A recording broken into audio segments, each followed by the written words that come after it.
Okay, so here we are back at the first version of this project that we started with, the one I demonstrated right in the very beginning. And it's slightly different than the one we built up along the way. I've done a slightly better job at aligning all those numbers, all those digits, so they're in the correct spot.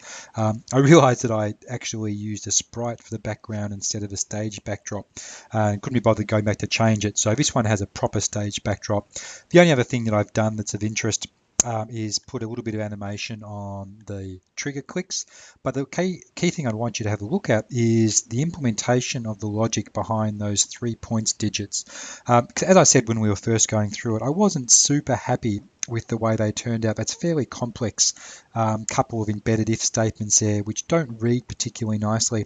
And to be honest, with some of the scratches constraints, there's not a lot of other options you have to be able to easily do that sort of processing.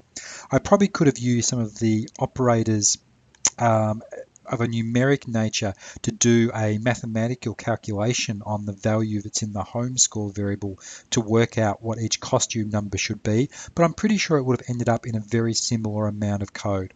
So for the rightmost points digit, it's as complex as it was when we first did it. The second two, though, I've actually removed the unnecessary parts of the if statements. So you'll see for the middle digit, which only needs to care about values which are greater than 9, it only has two parts to the if rather than one.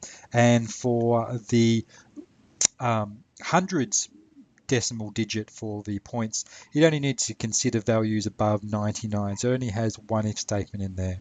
So I've simplified those bits up. Everything else is pretty much as it was. So there's lots of steps involved in this particular scoreboard. I hope you found it enjoyable. Give me any feedback that you would like to around different ways I could have done it, or if there's anything else you're particularly interested in, and I'll see if I can get to it.